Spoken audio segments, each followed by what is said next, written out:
कभी कभी भगवान खुद इंसान बनकर धरती पर उतरते हैं ताकि दुनिया को याद दिला सकें कि धर्म से बड़ा कुछ है तो वो है इंसानियत। ऐसे ही एक रूह थे प्रेमानंद महाराज जी, जिन्होंने ना हिंदू देखा, ना मुसलमान, ना कोई जात पात। उनकी नजर में सब एक थे, क्योंकि उनके लिए मंदिर या मस्जिद नहीं, दिल ही सबसे बड़ा इबादत खाना था।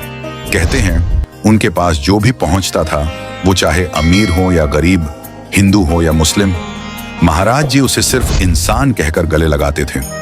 उनकी मुस्कान में एक सुकून था जो टूटे दिलों को जोड़ देता था। बहुत कम लोग जानते हैं कि महाराज जी ने बचपन में बहुत तकलीफें झेली थीं। एक वक्त ऐसा भी आया जब उनके पास खाने को कुछ नहीं था, पर उन्होंने जो आखिरी रोटी थी वो एक भूखे बच्चे को दे दी। उस दिन उन्होंने कहा था, अगर मेरे हिस्से की भूख किसी और की रोटी बन सके तो यही मेरी पूजा है। पर महाराज जी ने कभी किसी को नाम से नहीं पुकारा। वो कहते थे, नाम मिट जाते हैं, आत्मा अमर रहती है। और आज वही महाराज जी जो लाखों के जख्म भरते थे, खुद अस्पताल के एक कमरे में जिंदगी और मौत के बीच जंग लड़ रहे हैं। डॉक्टर कहते हैं उम्मीद बहुत कम है, लेकिन जो उन्हें जानते हैं कहते हैं महाराज जी मौत से नहीं डरते, क्योंकि उन्होंने जिंदगी को हमेशा दूसरों के लिए जिया है। हर दिन उनके कमरे के बाहर हिंदू, मुसलमान, सिख, ईसाई सब हाथ जोड़कर दुआ करते हैं।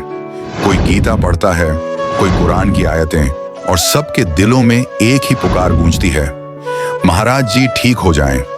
और जब ये खबर मक्का पहुंची तो कुछ मुसलमान भाई काबा शरीफ के सामने खड़े होकर प्रेमानंद महाराज जी के लिए दुआ करने लगे।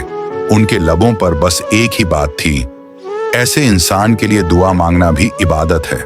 प्रेमानंद महाराज जी की ये कहानी हमें सिखाती है कि इंसानियत सबसे बड़ा धर्म है। शरीर थक सकता है, सांसें रुक सकती हैं, पर सच्चे इंसान की रूह कभी नहीं मरती, क्योंकि कुछ लोग चले जाते हैं पर उनकी दुआएं हमेशा जिंदा रहती हैं। सबका भला हो, सबका भला हो,